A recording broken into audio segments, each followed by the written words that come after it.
అందరికీ నమస్తే. Welcome to my channel V for vocabulary in Telugu. So అనుకోకుండా చాలా నియర్లీ 1.5 ఇయర్ అయిందండి. సో నేను వీడియోస్ చేసి కొన్ని అనుకోకుండా అన్నయ్యకి యాక్సిడెంట్ అవ్వడం వల్ల నేను వీడియోస్ చేయలేకపోయాను. సో మీ అందరూ నేను వీడియోస్ పెట్టకపోయినా కానీ ప్రతి ఒక్కళ్ళు సపోర్ట్ చేసి నేను ప్రతి ఒక్కళ్ళ కామెంట్స్ స్క్రీన్ షాట్ కూడా తీసుకున్నాను. ప్రతి ఒక్కళ్ళ కామెంట్స్ చూశాను. థ్యాంక్స్ ఫర్ ద సపోర్ట్ అండి. ఇలాగే మీ సపోర్ట్ ఉండాలని చెప్పి ఇప్పటి నుంచి నేను వీడియోస్ ఆపకుండా పెడతాను. ఏదైనా ఇబ్బంది వస్తే నేను ఇన్ఫామ్ చేస్తాను పోస్ట్ ద్వారా. సో మీ అందరి సపోర్ట్ ఇలాగే ఉండాలని కోరుకుంటున్నాను. కమింగ్ టు ది సబ్జెక్ట్, ఇంకొక ఇంపార్టెంట్ థింగ్ మర్చిపోయానండి. మనకి కమ్యూనిటీలో వొకాబులరీ రిలేటెడ్కి సంబంధించి క్విజ్లు కూడా వస్తాయండి. వాటిని కూడా చూస్తూ ఉండండి, ఆన్సర్ చేస్తూ ఉండండి. ఎంతమంది కరెక్ట్ చెప్పారో చూద్దాం. ఈరోజు మన ఫస్ట్ వర్డ్ వచ్చేసరికి ప్రోలిఫిక్ అంటే సమృద్ధిగా, అధిక సంఖ్యలో, ఫలవంతమైన, ప్రతిభావంతులైన అని చెప్పాల్సిన సందర్భంలో మనం అడ్వాన్స్డ్ లెవెల్లో ప్రోలిఫిక్ అని వర్డ్ని వాడతామన్నమాట. దీన్ని మన పాత వీడియోస్ చూసిన వాళ్ళకైతే ఈ బాక్స్లో రాసింది ఏంటి అనేది తెలుసు, కానీ ఇప్పుడు కొత్త వాళ్ళ కోసం నేను మళ్ళీ ఒకసారి ఎక్స్ప్లెయిన్ చేస్తాను. బాక్స్లో నేను మీకు ఇచ్చిన మెథడ్ని చంకు మెథడ్ అంటారు. చంక్ మెథడ్ అంటే ముక్కలుగా విడదీయడం. అంటే ఆ ముక్కలుగా విడదీసిన పదాలు ఉంటాయి కదా, వాటిని సిలబల్స్ అంటారు. ఇక్కడ ప్రొలిఫిక్లో ఎన్ని సిలబల్స్ ఉన్నాయి? మనకి 3 ఉన్నాయి. ఇది ఎందుకు వాడతాము అంటే ఎంతటి కష్టమైన వర్డ్నైనా మనకి నోరు తిరగనప్పుడు, అసలు అది ఎలా పలకాలో కూడా అర్థం కానప్పుడు ఈ చంకు మెథడ్ అనేది మనం ఈజీగా ప్రొనౌన్స్ చేయడానికి ఉపయోగపడుతుంది అన్నమాట. సో అందుకోసమే నేను దీన్ని ఇంట్రడ్యూస్ చేశాను. ఇప్పుడు అర్థమైంది కదా, మనం ఈజీగా ప్రొనౌన్స్ చేయడానికి ఈ చంకు మెథడ్ అనేది చాలా ఉపయోగపడుతుంది. సో ఇప్పుడు ప్రొలిఫిక్ అంటే ఎలా పలుకుతాము? ప్రొలిఫిక్ అని పలుకుతామన్నమాట. దీనికి సినానిమ్స్ ఏంటంటే plentiful, lush, rich, productive, fruitful అని చెప్పాల్సిన సందర్భంలో మనం అడ్వాన్స్డ్ లెవెల్లో ప్రొలిఫిక్ అని చెప్తామన్నమాట. మీరు ఇంకోటి గుర్తుపెట్టుకోండి, వీక్ మొత్తం చెప్పిన వొకాబులరీకి రిలేటెడ్ సినానిమ్స్, యాంటోనిమ్స్ నేను ఎవ్రీ సండే మిస్ చేయకుండా ఎవ్రీ సండే అవి ఇస్తాను. కాంపిటేటివ్ ఎగ్జామ్స్కి ప్రిపేర్ అయ్యే వాళ్ళకి యూజ్ అవుతుంది అనమాట. సో ఇంట్రెస్ట్ ఉన్న వాళ్ళు ఆ వీడియోస్ చూడండి. ఇప్పుడు ఈ వర్డ్ని మనం సెంటెన్స్ ద్వారా ఎలా చెప్పచ్చో చూద్దాం. Strawberries are prolific in the area. Strawberries are prolific in the area అంటే ఈ ప్రాంతంలో స్ట్రాబెర్రీస్ సమృద్ధిగా పండుతాయి. ఇప్పుడు కొన్ని ప్రాంతాల్లో మనకి ఫేమస్, ఇక్కడ ఒక ఇప్పుడు మ్యాంగోస్ అనుకోండి, ఎట్ సైడు పట్లవీడు ఇవన్నీ ఫేమస్ కదా, పేర్లు ఉన్నాయి కదా, అలా అనమాట. ఏదన్నా సమృద్ధిగా మనకి లభించే చోటు, లేదంటే అధిక సంఖ్యలో ఇప్పుడు వరి ఇట్లా అధిక సంఖ్యలో పండించేది అలాగ చెప్పాల్సిన సందర్భంలో మనం అడ్వాన్స్డ్ లెవెల్లో ప్రొలిఫిక్ అని వాడతామన్నమాట. నెక్స్ట్ వర్డ్ వచ్చేసరికి డీవియేషన్ అంటే దారి తప్పించటం. మనల్ని ఇప్పుడు ఎవరైనా సరే నువ్వు డీవియేట్ అవ్వద్దు, నువ్వు ఫోకస్ చేయి అంటారు కదా, అంటే మనం అనుకున్న లక్ష్యంలో నుంచి దారి తప్పకుండా, అంటే మనం వెళ్ళాల్సిన మార్గం నుంచి పక్క ద్రోవ పట్టకుండా అని చెప్పాల్సిన సందర్భంలో మనం డీవియేషన్ అనే అడ్వాన్స్డ్ వర్డ్ని వాడతామన్నమాట. దీన్ని మనం డైవర్జన్, డిఫ్లెక్షన్, డిపార్చర్ అని చెప్పాల్సిన సందర్భంలో అడ్వాన్స్డ్ లెవెల్లో డీవియేషన్ అని చెప్తాము. మనం చంకు మెథడ్లో దీన్ని డీవియేషన్ అని పలుకుతామన్నమాట. ఎలా పలుకుతాం? డీవియేషన్ అని పలుకుతాము. సో దీన్ని మనం సెంటెన్స్ ద్వారా the car took A deviation from the main road. The car took A deviation from the main road అంటే కారు ప్రధాన రోడ్డు అంటే వెళ్ళాల్సిన మార్గం నుంచి వేరే పక్క దోవకి వెళ్ళింది అని అర్థం.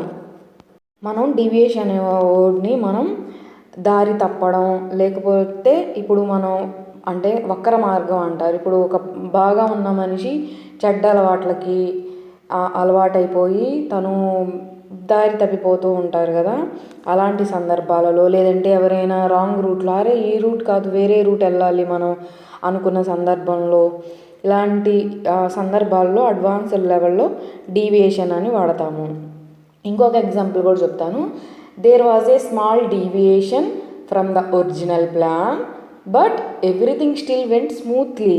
అంటే దీని అర్థం ఏంటంటే మేము ఒక ప్లాన్ అనుకున్నాము, దానిలో ఒక చిన్న డీవియేషన్ అంటే ఒక చిన్న దారి తప్పింది తప్ప మిగతా అంతా కూడా మేము అనుకున్న ప్రకారమే స్మూత్గా వెళ్ళిపోయింది, అంటే స్మూత్గా సక్సెస్ అయింది మేము అనుకున్నది అన్న సందర్భంలో కూడా డీవియేషన్ని వాడచ్చు అనమాట. There was a small deviation from the original plan but everything still went smoothly అని చాలా సందర్భాల్లో మనం ఇలాంటి చెప్పాల్సిన చాలా సందర్భాల్లో మనం డీవియేషన్ అనే అడ్వాన్స్డ్ వొకాబులరీని వాడి మనం సెంటెన్స్ని ఫ్రేమ్ చేయొచ్చు.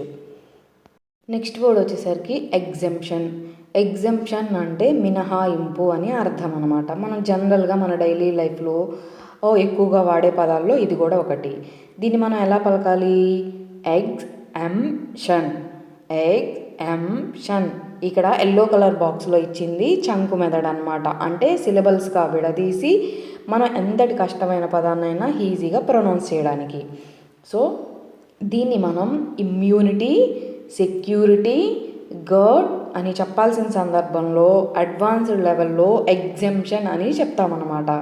సో ఎగ్జాంపుల్గా మనం మన సీనియర్ సిటిజన్స్కి ఎక్కువ ఇప్పుడు మనందరితో పాటు వచ్చినప్పుడు వాళ్ళు సీనియర్ సిటిజన్స్, వాళ్ళకి ఎగ్జంప్షన్స్ ఉంది, వాళ్ళకి డబ్బులు ఇవ్వాల్సిన పని లేదు, వాళ్ళకి ఫ్రీగా ఇస్తారు, ఇట్లా వింటూ ఉంటాం కదా.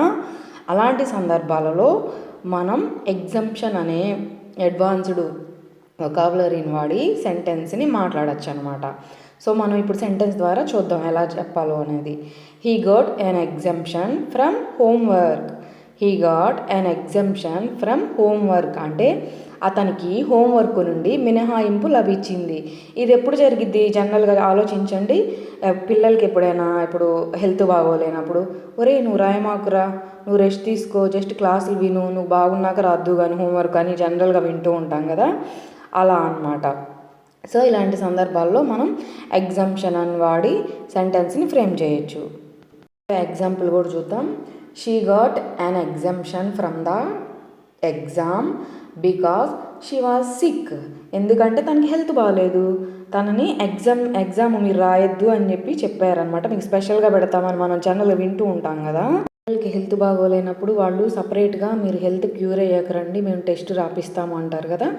అలాంటి సందర్భాలలో మనం ఈ ఎగ్జంప్షన్ అనే వొకాబులరీని వాడి సెంటెన్స్ ఫ్రేమ్ చేయొచ్చు అనమాట. నెక్స్ట్ వర్డ్ వచ్చేసరికి టెంటేటివ్. టెంటేటివ్ అనేది కూడా మనం రెగ్యులర్ లైఫ్లో వింటూ ఉండే వర్డే. సో దీని గురించి ఇప్పుడు మనం ఎలాంటి సందర్భాల్లో వాడతాం తెలుసుకుందాం. టెంటేటివ్ అంటే తాత్కాలికమైన, అంటే అది ముందే ప్లాన్ చేసింది కాకుండా అప్పటికప్పుడు మన మైండ్లో థాట్ వచ్చి చేస్తూ ఉంటాం కదా కొన్ని పనులు, అలాంటి సందర్భాల్లో చెప్పడానికి ఈ వర్డ్ని వాడతామన్నమాట. సో దీన్ని మనం లిమిటెడ్, అన్సర్టైన్ అంటే ఆల్ ఆఫ్ సడన్గా తీసుకునే నిర్ణయాల గురించి చెప్పాల్సిన సందర్భంలో ఈ టెంటేటివ్ అనే అడ్వాన్స్డ్ వొకాబులరీ అనమాట. సో దీన్ని మనం చంకు మెథడ్లో ఎలా విడదీస్తాం? టెంటేటివ్ అని పలుకుతాం అన్నమాట. సో దీన్ని సెంటెన్స్ ద్వారా we made a tentative plan for Sunday. We made a tentative plan for Sunday. మీకు నేను ఆల్రెడీ ప్రీవియస్ వీడియోస్లో చెప్పాను, WE ఉంటే వి కాదు. జనరల్గా మనం చాలామంది మాట్లాడుతుంటే వింటాం, వి అనేది తప్పు ప్రొనౌన్సియేషన్, వి అని పలకాలి, గుర్తుపెట్టుకోండి. ఇప్పుడు కొత్తగా సబ్స్క్రైబ్ చేసుకున్న వాళ్ళు పాత వీడియోస్ కూడా చూడండి, అర్థమవుతుంది. So we made a tentative plan for Sunday అంటే మేము ఆదివారం కోసం తాత్కాలికమైన ప్రణాళిక చేసుకున్నాము. అంటే ఉదయం దాకా మనం ఏం ప్లాన్ చేసుకోలేదు, ఇక్కడికి వెళ్దాం అక్కడికి వెళ్దాం, ఇది చేయాలి అది చేయాలి అని. అప్పటికప్పుడు అనిపించి ఆ ప్రణాళిక చేసుకున్నామన్న సందర్భంలో మనం ఈ వొకాబులరీని వాడతామన్నమాట. సో ఏంటది? టెంటేటివ్ అంటే తాత్కాలికమైన అని అర్థం అన్నమాట. సో ఇప్పటివరకు మీకు చెప్పిన వర్డ్స్ అర్థమయ్యాయి క్లియర్గానే అనుకుంటున్నాను. మీకేమైనా కామెంట్స్ ఉంటే కామెంట్ సెక్షన్లో మీ కామెంట్ని తెలియజేయండి, నేను ఆన్సర్ చేస్తాను. నెక్స్ట్ క్లాస్లో ఎక్స్ప్లెయిన్ చేస్తాను. ఇంకొకటి ఏంటి అంటే నేను వర్డ్స్ తగ్గించాను. ఎందుకు అంటే మన అందరం బిజీ లైఫ్ స్కెడ్యూల్ ఫ్యామిలీతో. సో అందరికీ కూడా రోజు పెట్టే వీడియో 4 వర్డ్స్ అయితే ఎంత బిజీగా ఉన్నా కానీ నైట్ మనం పడుకునేటప్పుడు ఫోన్ చూస్తాం కదా, ఆ టైంలోనైనా ఈ 4 వర్డ్స్ నేర్చుకున్నా కానీ మనం ఇంగ్లీష్ ఎంతో ఇంప్రూవ్ చేసుకుంటాం. ఎందుకు వొకాబులరీనే నేర్చుకోవాలి అంటే నేను ప్రీవియస్ వీడియోలో కూడా చెప్పాను. ఎప్పుడైనా మీరు ఇంగ్లీష్లో ఫ్లూయెన్సీ రావాలి అంటే అసలు ఏ పదం వాడితే ఏంటనేది కూడా తెలియాలి, అవునా కాదా? ఇప్పుడు దాంతో పాటుగా ప్రతి కాంపిటేటివ్ ఎగ్జామ్స్కి సినానిమ్స్, యాంటోనిమ్స్ అసలు ఎందుకు, ఇప్పుడు మనం ఒక ఐటీ జాబ్ చేస్తున్నా, ఏ జాబ్ చేస్తున్నా కానీ మనం పలానా విషయాన్ని ఇంగ్లీష్లో చెప్పాలంటే దాన్ని ఏమంటున్నాం అనేది మనకు తెలియాలి కదా. సో అంత ఇంపార్టెంట్ అనమాట వొకాబులరీ అనేది. సో మీరు రోజుకి కనీసం 2 వర్డ్స్ అయినా నేర్చుకోండి. అది టెస్ట్ ద్వారా అయినా నేర్చుకోండి, వొకాబులరీ వీడియో ద్వారా అయినా నేర్చుకోండి. ఇప్పటి నుంచి నేను షార్ట్ వీడియో కూడా ఓన్లీ 1 వర్డే పెట్టడానికి ట్రై చేస్తాను. Thank you so much. నేను మీకు ఈరోజు ఇవ్వబోయే ఛాలెంజింగ్ వర్డ్ వచ్చేసరికి యాంటిసిపేట్. యాంటిసిపేట్ అనేది కూడా నవేడేస్లో వాడుతున్నారు. సో మనం అది కూడా తెలుసుకోవాలి. సో యాంటిసిపేట్ అంటే అర్థం ఏంటి? కామెంట్ సెక్షన్లో మీ ఆన్సర్లన్నీ గెస్ చేసి నాకు కామెంట్ చేయండి. సో రేపు ఎంతమంది కరెక్ట్గా చెప్పారు అనేది చూద్దాం. సో మీకు ఇంకేమన్నా వొకాబులరీ రిలేటెడ్ ఏమన్నా వీడియోస్ కావాలంటే నాకు కామెంట్ చేయండి. సో మీకు ఈరోజు వీడియో నచ్చింది, యూస్ఫుల్ అనే అనుకుంటున్నాను. మీకు కనుక వీడియో నచ్చినట్లయితే లైక్ చేయండి, యూస్ఫుల్ ఉందనుకుంటే కనుక షేర్ చేయండి, కొత్త వారైతే సబ్స్క్రైబ్ చేసుకోండి. మీ సపోర్ట్ నాకు ఇలాగే ఉంటుంది అని చెప్పి ఆశిస్తున్నాను. మీ అందరి సపోర్ట్ వల్లే నేను ఇక్కడ దాకా వచ్చాను. ఇంకా ముందు కూడా నేను వీడియోస్ ఆపకుండా, ఒకవేళ నాకు ఏదైనా ప్రాబ్లం వస్తే నేను కమ్యూనిటీలో పోస్ట్ చేస్తాను. కమ్యూనిటీ అప్డేట్స్ చెక్ చేస్తూ ఉండండి. అలాగే డైలీ క్విజెస్ కూడా చూస్తూ ఉండండి. కొత్త వొకాబులరీ నేర్చుకోవడానికి మన ఛానల్ని సబ్స్క్రైబ్ చేయండి. Thank you so much. Thanks for the all your support. Thank you so much.